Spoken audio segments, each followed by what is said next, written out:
I'm Mark Gagan, and you're listening to The Voice of Insurance in association with Advantage Go, enabling underwriters to increase the speed and accuracy of decision making. First, a bit of disclosure. I've known David Howden for a very long time. When I became a broker in 1992, he was the wholesale D&O specialist who looked after a big book of business for the Spanish broker I worked for. When Aon took over that broker, it was my cue to go off and become a journalist, and for him, it fired the starting gun on an adventure that doesn't show any sign of stopping. That's why this episode is a bit special. It's also a bit longer than usual. A good interview is a bit like a portrait, and the art of the interviewer is to coax the interviewee to reveal perhaps more of themselves than they were originally planning to. David doesn't really need much coaching, because he's always himself, and the most remarkable thing about him is that he hasn't changed at all in the last 28 years. Here we talk about everything you would expect us to talk about, but a lot more. For instance, this is the first interview I've ever done where poetry has been recited. Today I really think you'll get to see what makes David tick and understand what has driven him to be the most successful insurance entrepreneur of his generation. Enjoy the podcast. Before we get started, I'm here with Rick Lindsay, Chairman of Prime Holdings and the CEO of Claims Direct Access, who have kindly supported this podcast. Rick, first, thanks so much for your support. Why don't you briefly tell us about the Prime Group and CDA and what they could do for our listeners? Sure. Prime Holdings is a holding company, and we're excited to expand our claims TPA service, Claims Direct Access, which is the exclusive claims manager for Prime Insurance Company, and has managed claims for Lloyd's since 1995 when we've been on the Lloyd's line slip as a risk taker. So we plan on coming over to London and hopefully providing our partners more flexibility where we can issue prime paper where necessary. We can support and take risk on the Lloyd's line slip and offer our superior claim service, which is evidenced by Prime's own loss ratio for the past 10 years. I believe that claims is the key to success in our business. That's really the only thing we do that adds value. Obviously, you can be a good underwriter, and if the claims falls apart, the underwriting's a waste of time. If you're a good underwriter, you need to balance the scale with good claims. So again, we're excited to bring superior claim service to the Lloyd's marketplace and offer the ability to share risk alongside them as we manage the claims. Well, thanks so much, Rick. I'll make sure there are all the right links in the podcast notes, and let's get on with the podcast. David, thank you so much for giving us some time. Things are moving absolutely lightning fast for you. There's deals left, right, and centre, and now you've just had a name change. You might as well get that out of the way because you've been Hyperion, the group holding. So you've had Howden on the broking side and Jewel on the MGA side.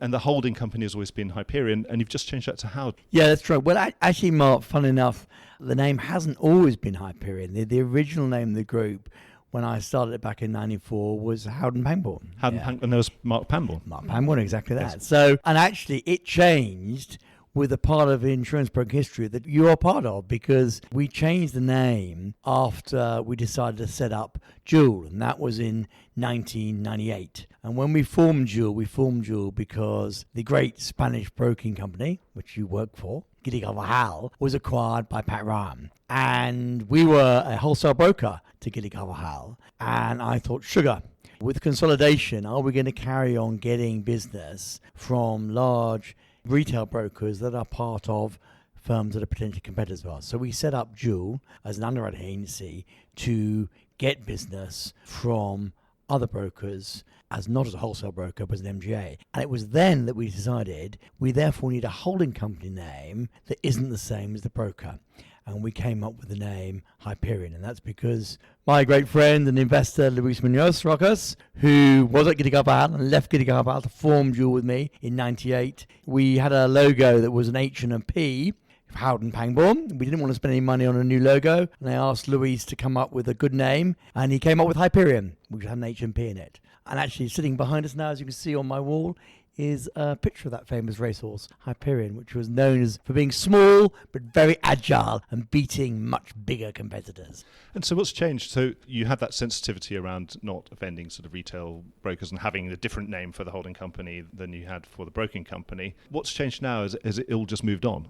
I think that, when we first started the group and in the early days of the group, we had to prove ourselves. That's why I started out originally as a wholesale broker. We didn't have any credibility. We were, it was myself, Louise, Mark, and a dog, and that was it. I can remember you coming to our offices in the early days. I was delivering Christmas Rioja. The Christmas Rioja, exactly. Always very welcome in a startup business where we got no money at all and couldn't afford our own. So in those early days, you're building credibility, you're building brand, you're working others to do that, you're delivering the expertise that you've got. But the reality is that you don't have the scale or the breadth possibly to stand on your own 2 feet. And I think now the business has reached that. We've gone to that. I was listening to, you were talking to Pat Ra, and he was talking about when businesses get to £1 billion of revenue, then they're a proper business. And we are now there now. And Joule, is a massive MGA. It writes £1 billion actually in premium as well. And it's time for the group to recognize its roots, and I'm sure we'll talk a bit about roots today. So I think we're going back to an old name, not actually to a new name. So that's why we've changed the holding company name to Howden. It doesn't have any kind of strategic bearing anymore necessarily.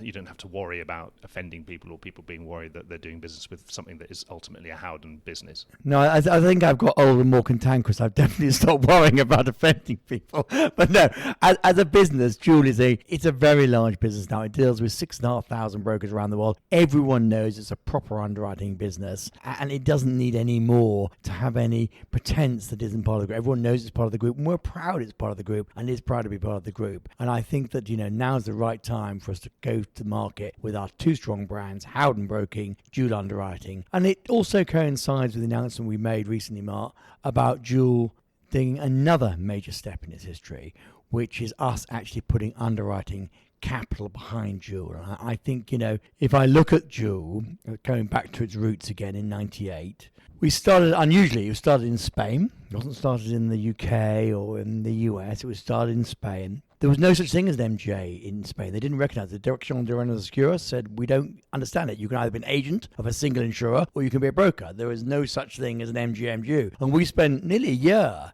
persuading them, the DGS, that it could be. And we created MGAs for the first time. And I think that Joule's always been at the forefront of what underwriting should be about and how we actually take it to the next step. And I think now this new model we've got for Joule is very exciting. So it's absolutely the time for Joule to come out from any shadows of pretending it's anything other than a great underwriting business. So you mentioned there about capacity being a new step. What's really driving that? Why are you doing it? Okay, so some might think we're doing it because of opportunity. The market's hard.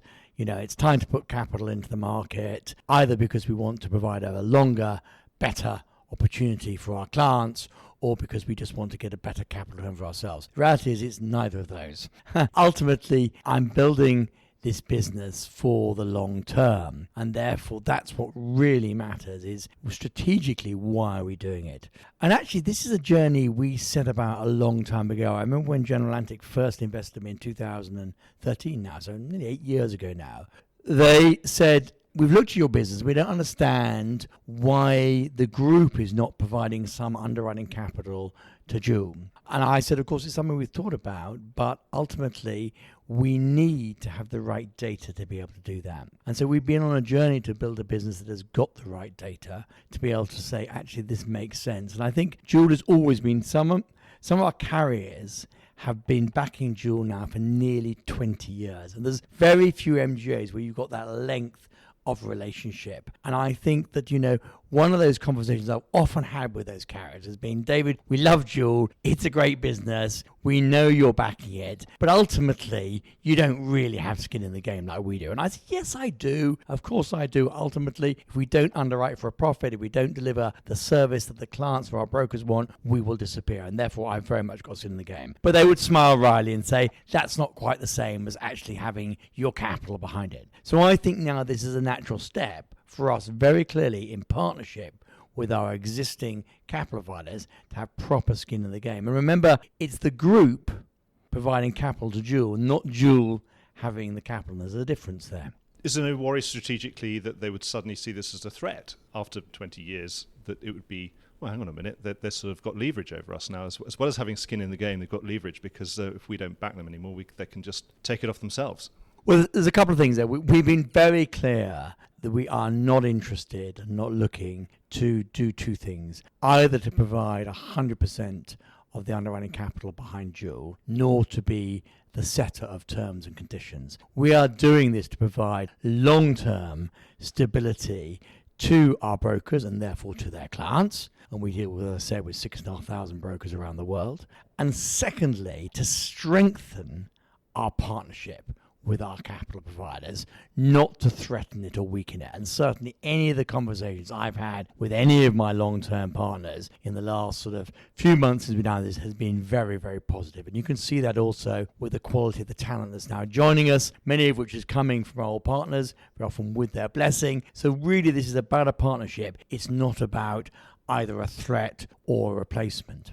What about other brokers? Do you think it would affect them wanting to come through the door knowing that it was actually your underwriting capital? I think ultimately brokers are there to serve their clients. And to do that, they want to get the right policy, the right service, and then eventually the right claims handling from their insurers or from their MGAs. And I remember when we formed Dual, one of the early things we said was, how do we create an underwriting business that has an absolute focus on the brokers, making their life easy? And actually years ago, before many others thought about it, we came up with something called the web rater, which was an easy way for brokers to get D&O quotes from Dual. And Damien Coates, who runs our business in Australia, came up with a thing that if the question doesn't change the price or the deductible, don't ask it, you know? And I think that servicing brokers' focus is the reason that I said that we now deal with, thousands of brokers around the world. And reality is Dual is an independent business. Well under 10% of Dual's revenue comes from Howden.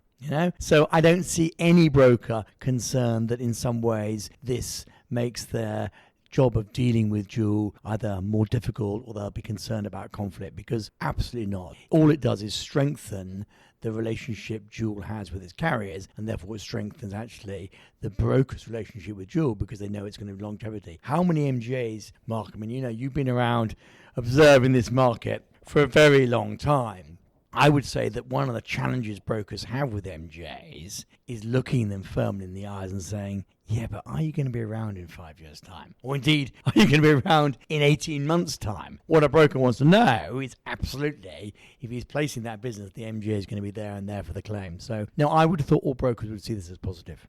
And so is there a percentage of which you'd never go on any binder, for example? So I think ultimately, the way I view this, I come back to how did Dual start? Dual started really out of an old-fashioned binding authority that we had in Lloyd's for placing our business, led by Lloyd's Syndicate, led by Rodney Stone Syndicate, Sean O'Neill. And there was that classic old consortia, a number of underwriters, Royal Sun Lance was another one actually, supporting each other to put together a facility to underwrite business, because Dual was able to provide that consortia, inverted commas, with access to business, access to talented underwriters, access to underwriting skills that they couldn't provide on their own. And I think that's the beauty of an MGA. If you end up having an MGA where it's got single capacity, you could argue, well, what's the difference between that and an insurer? So my view of Dual in the future is a business that remains very, very agile,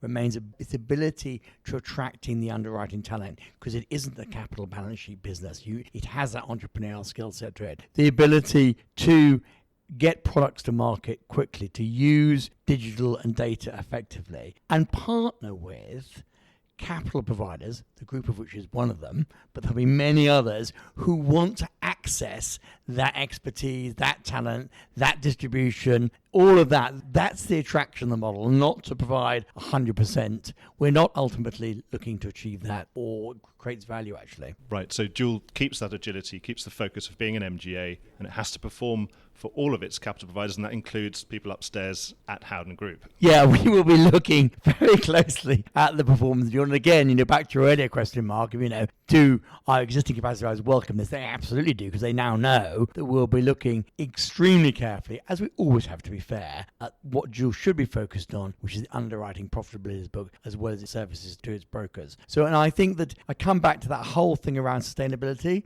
Why we're doing this now is because we've actually spent 7 years getting to the point that we can do this because we've got the right data, we've got the right infrastructure, and quite frankly, the group's got the right capital structure to do it. We are, back to my earlier comment, we now have got the firepower to do this. We're not using third-party money to jack drill. This is our own group capital. So we've spent actually a long time in that journey getting to where we are, and the next step is to create something that's sustainable over the next 5-10 years. It's not to take the opportunity from what's a current hard market, because we all know hard markets come and hard markets go. You've alluded to that new investment, new war chest, new capital. The way that seemed to happen was you had HG, which was the owner of A-Plan. You bought A-Plan, and then HG then bought 20% of Howden Group. Yeah. Roughly. So take me through the A-Plan. Is that something you've always wanted, or was that just the price of getting HG on board? That's an interesting question. It was the other way round, actually. I met Carl Schucker, who's the CEO of A-Plan, and has run it for 30 years now, in October last year. So not that long ago. I'd never met Carl before. I'd heard about A-Plan. A-Plan had fascinated me because no one in the industry could not have really recognized that A-Plan seemed to be bucking the trend. My view of A-Plan was limited, and as it transpired, predominantly incorrect. But I was fascinated to meet Carl and hear about A-Plan. He actually met me because he wanted to talk about long-term investors. He wanted to know what CWQ had been like and whether they might be a good long-term investor to him if HG ever thought, which they would do normally, of divesting. So we met, and when I heard his story and listened to what A-Plan was about and the culture of the business and what was mattered to them and the employee ownership and how he's looking to build the long term, I remember thinking, wow, this business is a fantastic business. I didn't even know that HG were the owners of it. I didn't even know HG really, any of the individuals there at all. So I was very much focused on A-Plan and Carl, and I literally said, nearly in the end of the meeting with Carl, if you're really looking for a long-term investor, there is no one longer term than me. And he looked slightly surprised and said, well, do you really want to get into the UK market in that way? And I said, yes, we've just been looking for the right partner for that. So no, it very much started with A-Plan. And then as we went on, we got talking, and of course, we got to know each other's business better. He talked about HG. John Bernstein, actually, who's on my board, who was the original investor director of General Atlantic. So he was the one who led General Atlantic into my business in 2013. He actually has a very close relationship with HG, and it was at a board meeting. He said, well, look, I know HG very well, actually, so why don't you talk to them? Because maybe there's something there. So I then met HG, I met Nick, and I met Andrew, and we talked, and I suddenly thought, you know what? This could have two sides to it. Not only could we partner with A-Plan, but maybe this is great. And HG said, well, look, actually, we had no real desire to divest from A-Plan. We love insurance. We followed Hyperion from afar. Maybe we can make this work both ways. So that's what happened. So it was very much, though, starting with A-Plan and then HG coming. Before I ask the next question, I'm going to launch a plea to ban another common phrase from the insurance lexicon. This is at the request of the Voice of Insurance's innovator friends at InsurTech Gateway. You may remember one of its co-founders, Stephen Britton, was my guest in episode 38, and that the first word they asked us to all stop using was the word interesting. That's because it's a word that insurers resort to when they don't really understand what a techie has just explained to them. So what's going in the shredder this time? Well, it's the phrase, because it's always been done this way. The problem with this expression is that it is a conversation ender, based on tradition rather than reason. When you end the conversation, you block any chance of innovation, and it perpetuates the status quo. I was chatting with Robert Lumley of the Gateway, and he has come across these words time and time again when asking questions like, why are you collecting premiums on an annual basis? Or, why don't you insure cryptocurrency? If we want to modernise the industry and embrace the wonderful benefits of technology, we need to start becoming more aware of these moments and use them as a catalyst to spark change. The InsurTech Gateway is all about facilitating collaboration between startups and incumbents.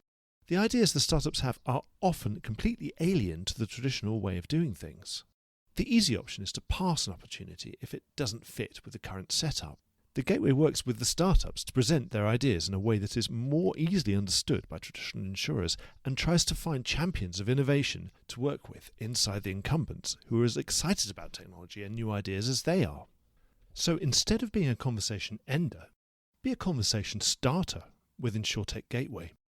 The Gateway is the place where you can collaborate with high-growth insurtechs, access new lines of business, or shape your own innovation strategy. So next time you hear someone say, because that's the way it's always been done, know that there is another way. The gateway. A-Plan, literally on the high street, Main Street, you can't get more retail than that. And perhaps when I walk past my local branch, actually, where I live in my suburb of London, and I see A-Plan, and I always wonder to myself, wow, how long is that going to be there for? It's still open. The travel agent's gone. All those other businesses have all gone. And I think, well, good old insurance brokers are still there. So what is it about A-Plan that makes you want to invest in something that seems almost completely analog and sort of almost anachronistic, one would say? I think there's a few things about A-Plan that are key, but I want to step back from that and just actually, if you look at our business over the last 26 years, what are the 3 factors that have built what we've built? And they really are, first and foremost, talent, people. It's about the people. And of course, there's lots of angles to that, including how we have the entrepreneurial model and they're owners of the business, etc. So it's about people. Secondly, it's about expertise. We've always been, starting from back to my saying, when you and I did business, it was because of our D&O expertise. That's why Ithaka came to us, because we're experts in what we did. The third thing I did that lots of others didn't do, and perhaps they now, on hindsight, think it might have been sensible to do, is I built distribution. We have hundreds of offices in 40 countries around the world, and we've religiously built distribution, whether it's on the broking side or the underwriting side. It would have been very easy for Jewel to sit in London market expecting business to come to it. It'd be very easy for Howden to have sat in the London market expecting business. No, we've gone out and built distribution. So if you look at that, what have A-Plan done? A-Plan have done exactly the same thing, actually over a longer period. They were set up in 1963 in Oxford, same year and city as I was born in, actually, interestingly enough. And over 50 years, they have built a business around those 3 things, around people, around expertise, but importantly around distribution. What has happened most recently, of course, like with exactly us, is distribution doesn't come without controlling data, and it doesn't come also without embracing the digital world. And we've seen that, all of us now, with COVID. So to me, A-Plan replicates in the UK exactly what we've done, what Howden has done globally. So the linkage is very strong. And I think if you look at it, why are they so successful? Because actually people want to be able to access the expertise, not just electronically. And I'm sure we'll touch upon it, Mark, when we talk about the London market a bit. But, A-Plan's success is that you can walk in to the A-Plan office and have a chat and get your policy done. The fact that actually A-Plan during the crisis was answering calls in 20 seconds, some of the businesses that you'll know that are all online was 2 hours to get through. And for me, when I heard about this one, I love insurance. I think it is the force for good. It is one of those industries that helps actually other industries, other people. I love it. And the fact that A-Plan is so insurance focused and so client focused when others are selling insurance because you can get a cinema ticket or a cuddly toy. God, how sad is that, So I love the fact that Carl and his team have smashed the lights out by focusing on the client, by focusing on distribution, and yet completely embracing the digital and data world, because A-Plan is anything but just a high street broker. And they obviously have Ensley within their brands as well, which for any of you, unlike me, who went to university, will be well aware of Ensley's prominence in that space. So I think they're a very interesting business, and it's fascinating to see the number of emails I've had from friends, family, say, oh my God, you bought A-Plan, David. I love them. I've used them for ages. I know so-and-so in such an office. I get a better service. It's a great business, and it's an insurance business at its heart. Presumably it's a strong retail brand. I'm not going to see Howden as I next walk up my high street.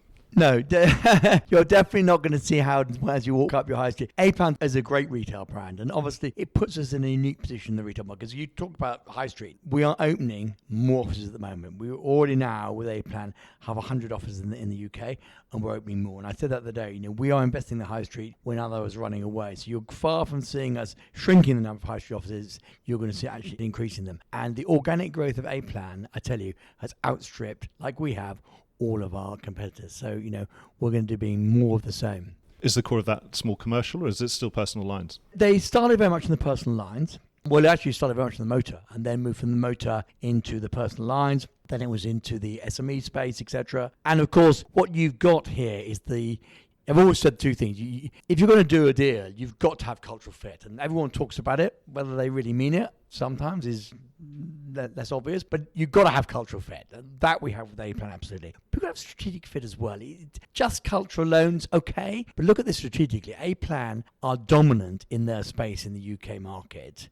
Where were we strong as Howden? We were very strong in both the London and in the specialty. You bring those two businesses together, you create the number 3 in the UK market, but importantly, you absolutely create a business that over the next 5-10 years, I believe, can go to number 1 as it consolidates the UK broking market, filling the gap in between really where A-Plan sit and we sit. So we see huge opportunity.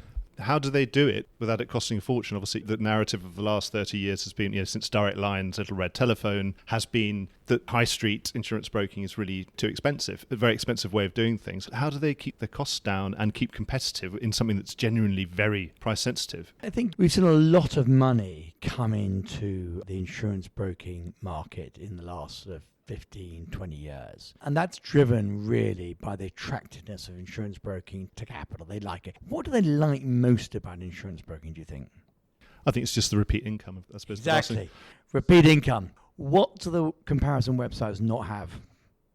Repeat income. The loyalty on a price comparison website is 0. Renewal retention rates are down in the 40-50%. Okay? A-plans are in the high 80-90%. We all know that as a broker, the most expensive policy you can buy is the new business. The renewals are where the value is. So if you focus on providing your clients with an excellent service, if you make sure you are price proximate, if they value what they're getting from you, they're not going to change. And that means you have a business model that's sustainable, not a model that's about churning clients, etc. And actually, we're very excited about the push that's going on with the regulators, because we do think there is an issue regarding those clients who have stayed with insurers for many years versus those who are looking for new business. And we all know it's been an insurance market for a while. So I think A-Plan's model is a truly sustainable model built around the core of insurance broking is get good clients, give them good service, and therefore have high retention rates. But you've also, Mark, got to embrace the world today. And we have the same, it's exactly the same as the London market here. There's no point having offices where people can come into. There's no point having good service, good claims handling, etc. if you can't also provide people with good data and also a digital service they want. So you've got to have both. That's the beauty of A-Plan. It's, I think, what we're seeing now in our London market. If we can use this opportunity to say, on one hand, we've got the expertise, we've got the people, we've got the talent, come to the London market for the value bit of that expertise, but the London market can also deliver to you actually a price proximate or better price because we've embraced digital, we've embraced data, and therefore the cost of delivery bit is cheaper, then you have the best of both worlds. Because I don't believe, you name me one single in insurance online ether business of any real scale. None. Last week we had the Lloyd's Blueprint 2. That was unveiled.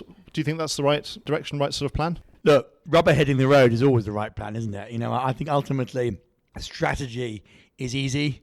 Implementation is everything. And I think that, John and his team set out a great strategic vision for us. And we all need that. Everyone needs leadership. God, particularly in these dark times, one needs leadership, one needs vision. You need to know, here we're going, this is where we're going to get to, and et cetera. So that's great. And John gave us that early on. You've then got to implement that. And I think when the rubber does hit the road, you work out what parts of your plan actually have got to change. It's like engaging with the enemy in any battle. And I think what they've done very sensibly, they said, okay, what of that early plan is our priority? What can we actually execute on and deliver quickly? And I think we're now in stage 2 of that. Okay, there was the vision, but actually these are the priorities. And of course, it's absolutely right. I would say this is one of the biggest supporters of the London market, both on retail business, on binder business coming from third parties with Bowoods, or of course from Jewel. We know where the value of the London market is. And I think to have focused on the facultative specialty business and on the binder business and how to do that effectively, is the right place to be looking, and then to look at some of the other things later on. So I think it's the right strategy. I think what it ignores a bit, and this is the challenge we have as a market, is that consolidation and cost are really happening fast. And, ultimately, you've now got two large brokers that are going to control very big percentages of the London market. Lloyd's has not in itself built its own distribution for all the reasons we've known. You've got consolidation of the insurers who are supporting the London market, either in terms of capacity at Lloyd's or having their own vehicles here. And I think, therefore, you've got a lot of pressure for us to act fast and make sure this remains a market that's a viable market, rather than we consolidate to where there is really no optionality. And that would be a challenge. So I think we need to move fast. If you were the competition regulator, would you wave through Aon Willis? Oh, absolutely, I would. I think I definitely would, because you think there's still enough optionality for clients? There's plenty of other choice. Ultimately, clients have to decide where they want to go to and what's good for them. And I don't think, my personal belief is that it's not going to be for a regulator to decide whether Aon tying up Willis is good for clients or not. The clients will decide that. And clearly, from my point of view, the insurance market is a highly competitive market. There's plenty of competition here. And I would almost argue that, back to my market point, if you're going to have a market which is good for clients and therefore there is proper competition, in a way, chopping down a big tree that lets into lots of light into the forest and allows green shoots of entrepreneurial, talented businesses to come up, I think is probably good for clients rather than bad for clients. So, I think when we look back, this will be seen as a really big shift in something that's going on for a long time, Mark, and I know that. This consolidation is not new and it's not going to go away, and it's whether it's finished or not is a different matter. But I don't see it ultimately being necessarily bad for clients. I think you'll see new opportunities spring up that will be good for clients. And you'll see existing businesses, some of them sitting not too far from you, probably being much stronger for it and therefore offering clients a proper alternative. Well, to that point, in the insurance forest, the big trees are falling and there's lots of space for Howdens to come running around and planting saplings and nurturing things. So what areas, obviously you've already moved very fast, reacted very quickly to MMC JLT, and now presumably with Aon Willis. In fact, recently you referred to this as you're like a kid sort of putting their hand into a sweetie jar and you just don't know where to pick first. Where are you planning on picking first, and where you think strategically you can make the most difference? If you look at the market and how it's evolved over the last 25 years or even the last 40 years. This is my 40th year now in insurance. So, seen a lot of consolidation going on. There is opportunity everywhere. But what's happened over the last quarter century is that the number of options on an international basis are very limited. Okay, you've seen quite a few quite strong US retailers grow up, and you've seen them grow and grow fast and very successfully. You've seen a number of specialist players grow up and become very, very effective. I may be prejudiced, but when I think about it, I think in the last quarter of a century, so I'm only going back 25 years, not 50 years, because if you went back 50 years, you'd have to include Aon.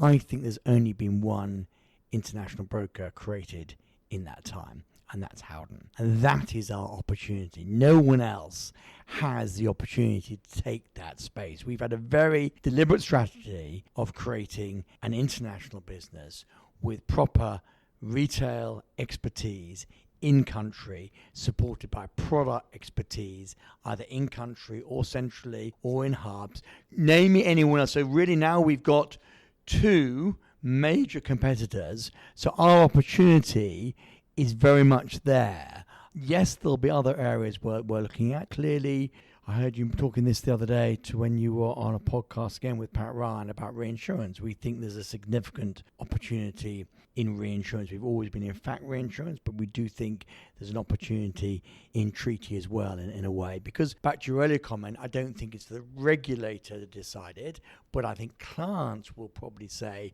can we have some alternative choice? Yeah, just because that's the nature of client. And I think you'll see that in the reinsurance market. You're seeing many other people try to take advantage of that at the moment. But again, how many of those have the distribution internationally to back that credibly? You could say, well, it can all be done from London, all done from New York, but I question that sometimes. So that's our opportunities. We think we have, and it's an overused word, a unique model, Mark, where we actually are in country. So if you're going to look at consolidating a European broking market, that's very difficult to do unless you've already got people on the ground. You've got the people you trust on the ground. Who's got those people in Germany, in Spain? So that's where we see our real opportunity of creating an alternative international broker with real scale and expertise. I'm not talking about tying here, but do you feel that you really do need to have some of that retail relationship in order to be able to at least start the dialogue about having a outwards reinsurance relationship with this potential cedent? I think you're right. It's not about tying. Yeah, it's not, because no one's going to give you business because you're putting in what's it. That is no. But how do you have the relationship? How do you know the people in the first place? How do you know what matters for them? In a way, unless you're on the ground, I always believe, we don't have any expats running our business, because how can you decide that from sitting in London, knowing what's good for a Spanish cedent or one in Singapore? I don't get that. So it's not about tying, but it's about actually being embedded with your carrier, understanding what the issues are locally, what's going on. I think it's about that. And I think that I'm not saying others don't have an opportunity. Of course they do, or others are very good. I'm just saying, you asked me where I see our opportunity. Now, our opportunity, I think, is in the fact that we have all of these operations in all of these countries, and we have thousands of people around the world who can either deliver service to retail clients around the world, or can have proper conversation with insurers around the world about what matters to them in country. And I think that local knowledge, it was the roots of Jewel. Jewel was always about an MGA that was in a local country, not sitting in London. And I think Howden's always been about having a broking business that's face to the client, and it's back to my A-plan analogy as well. I think that's enormous competitive advantages that we have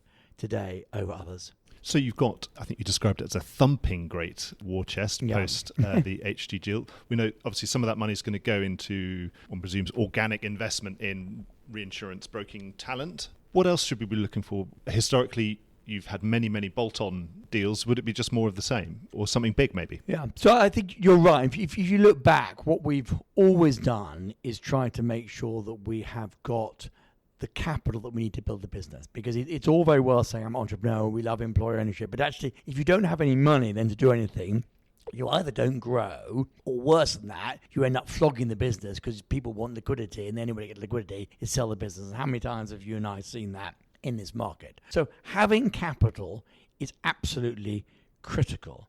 And we've always had times when we brought that capital in. You asked me earlier, Mark, as I was thinking about A-Plan, what happened my thinking about HG? And we noticed when HG came in, GA and CDPQ haven't sold any shares at all. No one sold. So we brought HG in with new capital. And that was very, very deliberate, because as we were doing the A-Plan deal, of course, there was the announcement of the merger or acquisition of Willis's by Aon. And we did begin to see that there was a huge opportunity. So that war chest that we brought in, and even post paying for A-Plan when that closes, which will probably be in January of this year, we will be sitting on over £500 million worth of cash.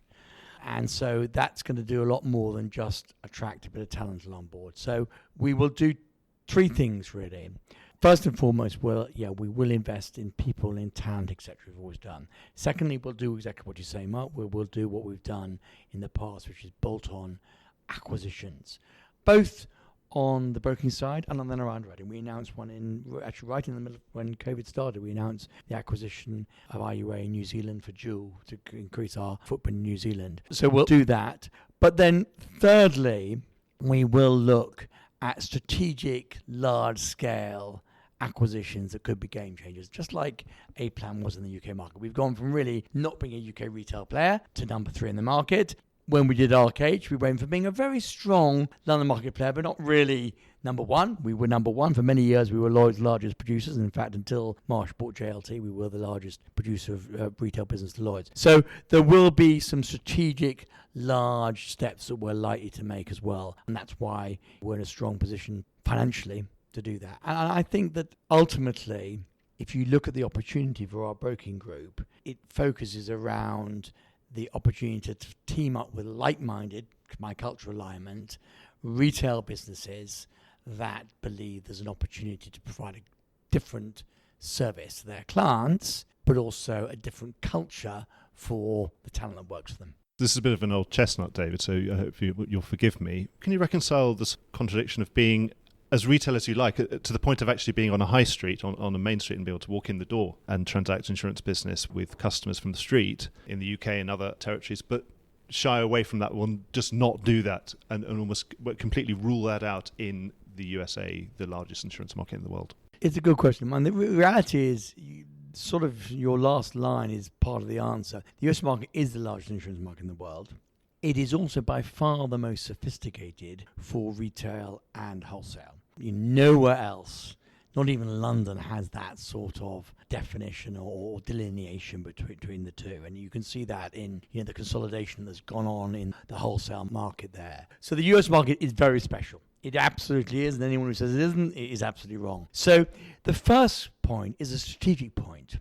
Our strategic point is that we believe that our best way to access the US market is partnering with the large independent US brokers there, because as I said to you before, many of them have gained real scale and real size, and they are proper retail brokers that need servicing their clients on a wholesale basis for us in the UK. And that is a strategic intent, rather than saying, gosh, you know what we're going to do? We're going to go and compete with our clients and try and build a retail business in the US. We get our share of US business by partnering with them.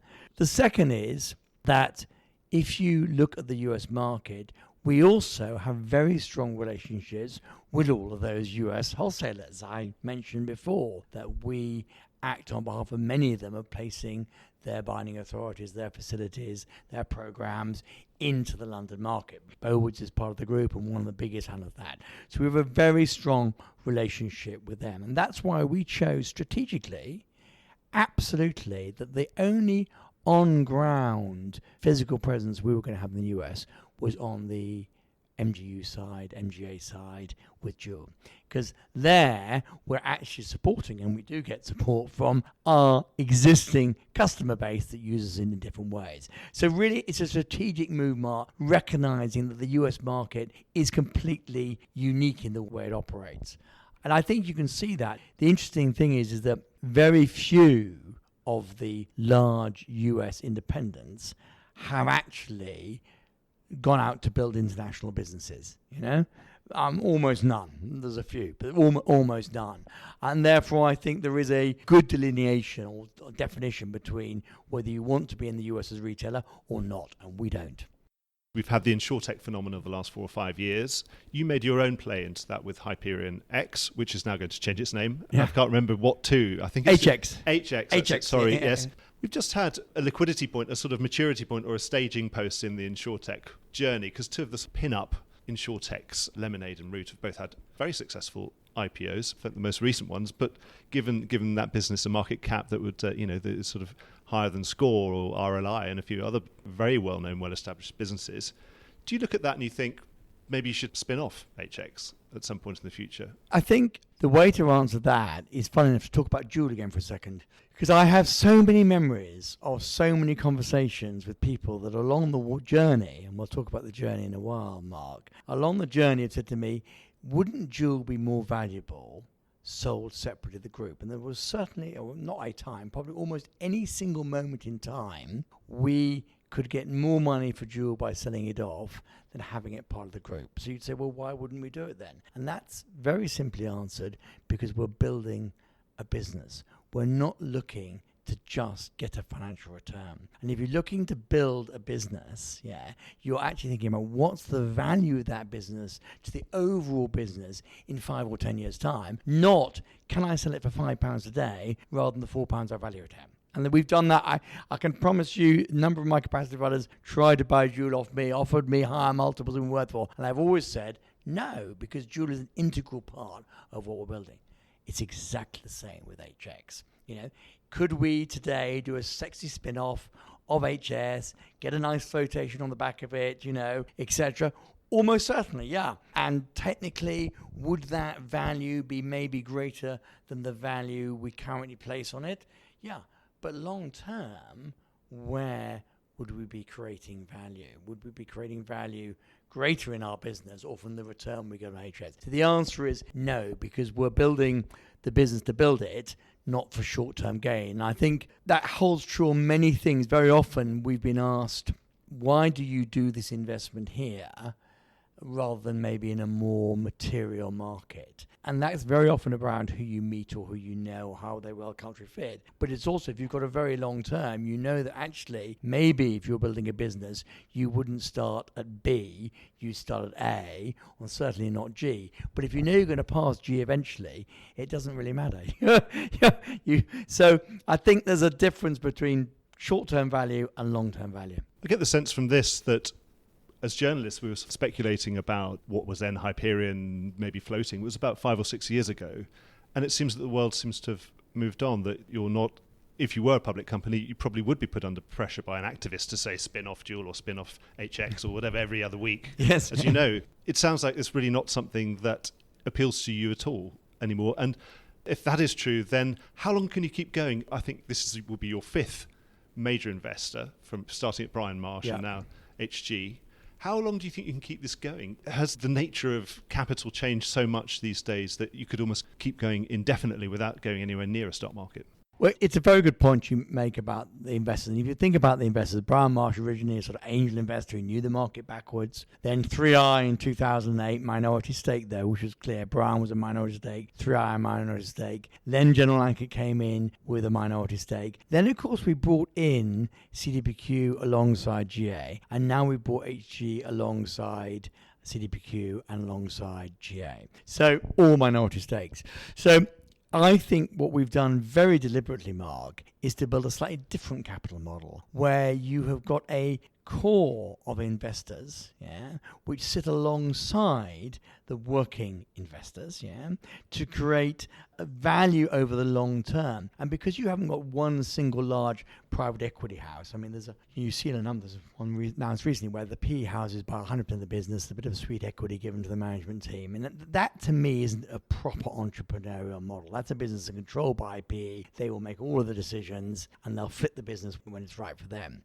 And public, the beauty of public was you had a raft of investors, and you hopefully therefore could attain independence because you were public. I think the problem with public is it's had its challenges over short-termism, which you just raised. So we're trying to create a business model that is almost the best of both worlds. You've got aligned minority investors, who ultimately are not controlling the business. You've got a big core of employee ownership in the business, but you've got then also access to the debt markets, which again is something that's grown up an awful lot in the last 10 years. So you've got liquidity there as well. And that's a very attractive financial model. And currently, I don't see it therefore having any room to run out. If you look at the size of the private money in the market, if you have one single investor, I can see you saying, well, once you get to, it was the enterprise value was well put out, was 5 billion. So you could say, well, once you're 20 billion, is it, well, you might be too big for a single capital provider, but for 4, 5, 6, you're not going to be. So do these businesses, is their nature that they can stay forever? They're not looking for a massive capital gain. Are they just looking for income then? So, well, we don't pay any income. Interesting enough, we invest everything we make, we reinvest back in the business. So with General Atlantic, at some point, presumably, got this lovely paper gain. Did they get any money? Well, they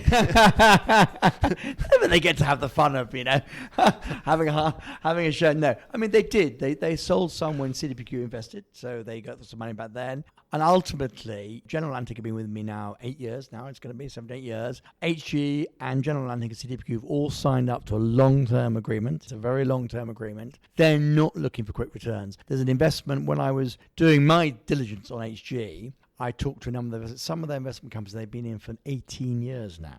So these are proper, people talk about long-term investors. We make sure that ours are proper. They are looking, and ultimately, I think if you're going to be credible about saying, I want to be independent, it's not a statement you make. It's something that you build in a business. And it's about actually delivery. Yeah? And I think if you deliver and you actually build a business, you earn the right to be independent. And I think then investors, quite frankly, they look around, Mark, and they say, where else are we going to put our money? It would have been quite possible for CDPQ or GA to have taken some chips off the table when HG invested, and they absolutely didn't want to. So I think it's got a lot of road left in it, and I don't ever see us running out of private capital. These three investors could be with us a very long time. Quick question on COVID. Has that made us really realise the value of face-to-face negotiations and true face-to-face relationships? So I think there's a couple of things about COVID that it's made us do. One is a very good thing. I think it has galvanised the market into embracing a new way of thinking about how they're going to trade, and that's excellent news for the market. And you just asked me earlier about the Lloyd's reform, and I think it's really good news, and we finally got that kick up the backside that we need. So that's great. But I come back to my A-plan story. We shouldn't con ourselves that if the London market becomes 100% digital and we all work remotely, that is going to be the ultimate success for our market. I think that would actually be the ultimate nail in our coffin. To me, it is that ability to embrace the best of both worlds, to say we are going to actually have a market where our clients can come, can actually engage, can talk to talent, can get feedback, can understand what's going on, can get a vibrancy about being part of the market. Back to my point about we need a market. So I think that's very, very important. Many of the clients I talk to, they like coming to the London market because they want to have that breadth of expertise and engagement. They want to talk to one broker and then walk out of our offices and go and talk to another and get another view. I mean, hopefully they'll stay with us, but they like that. They want to sit down with one underwriter 1 second, get a view on what's happening, and then talk to another. That's why we believe that you can deliver a lot of that digitally now. And we obviously have Hyperion X, and one of the first things we did after the COVID crisis happened was to go out to all our key insurers and ask them what is their reaction going to be, so that we had relevant broker data. But I think the physical engagement is important. So I would like to see the best of both worlds. I'd like to see a proper market. Yeah, I'd like to see Lloyd's almost maybe go back to its roots, be a really nice coffee house where you could go back, meet, talk, trade, etc. But where we deliver the non-value parts of the market, get rid of those slip cases with all the stuff where the clients didn't care. There was no value in that. That was just time consuming. And we get back to a market where all the expertise is delivered, all the talent's available, the vibrancy of a market is all there. But yet by embracing the digital and data world, everything else happens smoothly and critically cost effectively, because that's the challenge we've got. Is we particularly in a hardening market now, our clients are quite rightly looking at us and saying, if my price is going up by 10, 15, 20, 35%, are you delivering value in that? Or should I be looking elsewhere so my cost increase isn't so great? That's back to the challenges we've got to face. But I touched upon it at your old shops conference last week. And I said that one of the things I was worried about wasn't just the insurance market, but actually was EC3 market, because I was talking to a major client and he was telling me about his experience on the market. And it was interesting. I was listening to him, and a lot of what he talked about wasn't actually visiting the brokers and the underwriters. There was that, but it was actually the hotel he stayed in, where he bought his coffee, actually how he had his hair cut, quite often away his favourite place. And ultimately, this EC3 will not be the EC3 that we all know and our clients all know and love if all the little businesses go bankrupt and all we're walking past is boarded up shops. So I think we've got to, as a EC3 community think about how we play our part in making sure those businesses that are being less resilient, because insurance has been remarkably, unfortunately resilient in COVID times, how we help them to stay open, because that will actually help us. And I think that if you think about Leadenhall Market and the way it operates, it's all part of our differential. Where else do you get that in the world? You don't get that in New York on insurance, or in Paris, or in Frankfurt. So let's make sure that we make the best of our advantages. I mean, I often talk about sustainability, and I think when you look at sustainability and why you're doing it, one thing is to say, well, because it's just a nice thing to do, and that's not right, particularly in business. I believe that sustainability is the right thing to do for business because it builds a better, more valuable business. Yeah. And I come back to my point about the insurance. I think insurance can be genuinely part of the solution. It can come up with innovation products that help us get out of the financial difficulties we're in. And we always have done that. And I think the same thing implies about this market. If we want this market to be sustainable, we've got to look at all the aspects of it and be part of helping that to survive and thrive. Not because it's nice and fluffy to do so, Mark, but because actually it will help us build more valuable, more sustainable businesses. Because it's part of our ecosystem or infrastructure. Yeah. So we need some sort of eat out to help out EC3 fund that you can all chip into and say, right, well, the sandwich bars, the pubs, the restaurants, the hair salons. I'm starting to talk to a few of my, other colleagues to think about how we might actually do this. Just as Lloyds itself is looking at how the building is going to work effectively in the future. I think none of us can pretend. I mean, it's great news that it looks like the vaccine is going to be implemented and highly successful. But I think it would be a mistake for us to think COVID hasn't changed anything and we don't need to adapt in some ways to survive. On the podcast with me, John said he described the Lloyds building as an old Victorian schoolroom, and it really doesn't need to be that. And I suppose in the age of WeWorks and everything, do you envisage it being more like a big sort of Starbucks with people tapping away on iPads and that kind of thing? Well, I come back to my vibrancy point. I think that if you want to attract business, which is ultimately what we should be doing, attracting and servicing is in good business, then I think vibrancy is important and people need to get what they want from a market. It's just like if you go to a fish market and you turn up and there's no fish there, so don't worry, it's all online. You just look online and press this screen and we'll deliver within 10 seconds. The trout will be delivered fresh to your door. You go, okay, but that's not very interesting, is it really? I wanted to come and watch people, getting their hands on some fish. So I think, I'm not saying it's the same, but I think there is a vibrancy. One needs an ecosystem that creates a market. On cost cutting with Blueprint 2, there's an £800 million cost cut. How much of that do you think is going to come out of your costs as brokers? Ultimately, again, as a market, as suppliers of insurance to the clients, we all have a duty to get the cost down. It's not sustainable to say the cost cannot change, but all of us have our own pressures as well. It's impossible as a broking business to say that I'm happy to cut my margins in half. Not if you're credible about saying that you want to invest in talent for the future and invest in technology. How can we do those two things? How can we reduce the cost to deliver a product and yet make sure that we've got a sustainable business model for ourselves and, to be blunt, for our clients, yeah? And the only way we can do that is by embracing efficiency and getting more efficient. And we've got to do that together. It cannot be, you saw yesterday the big announcement between Howden and Key. And it's got to be our working in partnership. This market's always been about partnership. Look what we started talking about earlier on, Mark, with Jewel and the partners we've had for many, many years. It's got to be a collective effort to say, how do we work effectively to reduce the cost of delivery, but yet maintain what we really are good at, which is the expertise that the clients want, and then ultimately the claims handling as well. So do you see competition bringing those costs down, but you keeping your margins? How low do you think the cost could go?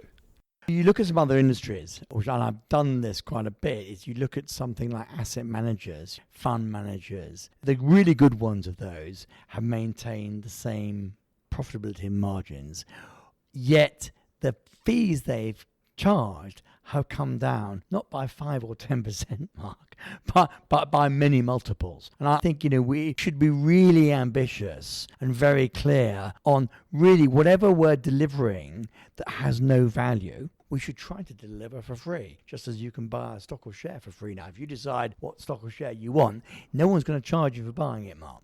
Now, if you want some advice on what stock or share to buy or what's going to go up, then they'll charge you. And I think we need to have that sort of radical thought in our minds, not let's cut 2% of the price. How would you get remuneration for that strong advice? Would you get remuneration for charging for what clients really want? So either be on the advice or be on the ability to find the capacity they need, or on the data that they want on it, or on the claims that they want on it. It's not for the physical transaction bit. How much of our cost is in the processing? Yeah. If we add up the processing between us as brokers, and the underwriters, it's too high. And that's the bit we've got to try, not overnight. And that's very much what the blueprint is talking about. How do we reduce that processing cost? Would it be a world where there's no commissions, it's just fees?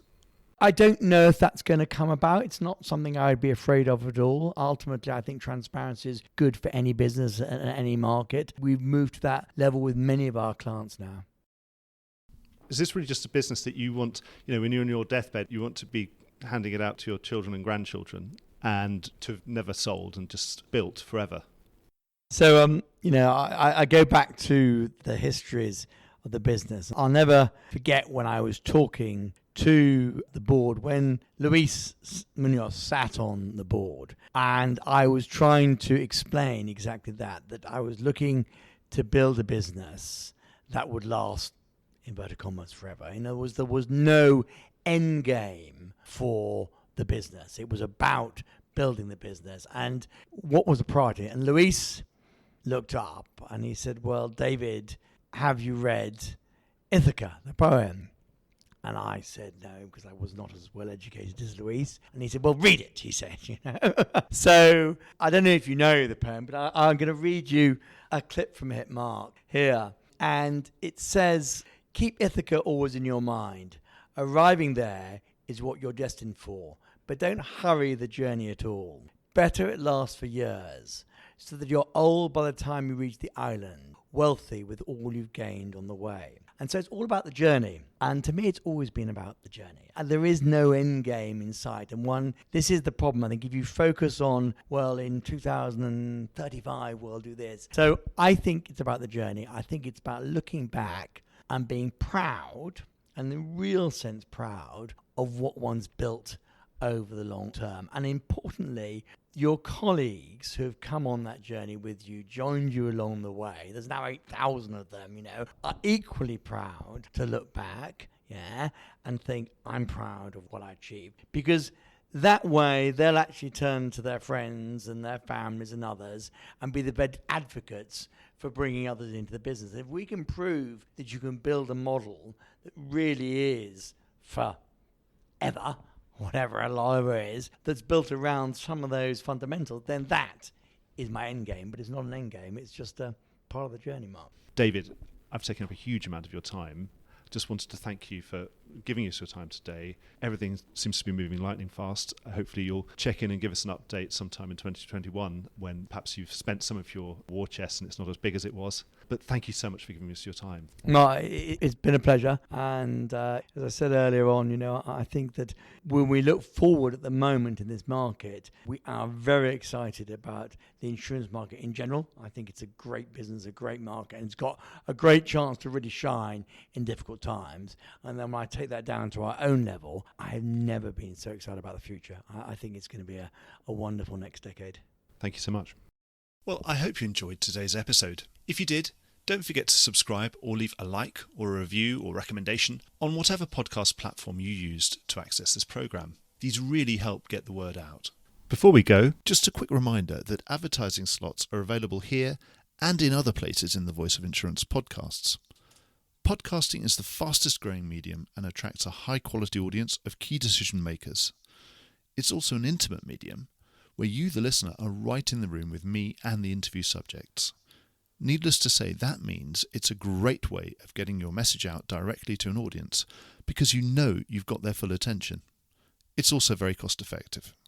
So get in touch with Mark at thevoiceofinsurance.com to find out how you could be speaking directly to the industry. Voice of Insurance is produced by me, Mark Gagan. Music was written by Anna Gagan and produced by Carlos Gagan. Check out more podcasts and written comment pieces at www.thevoiceofinsurance.com. www.coaxing.com.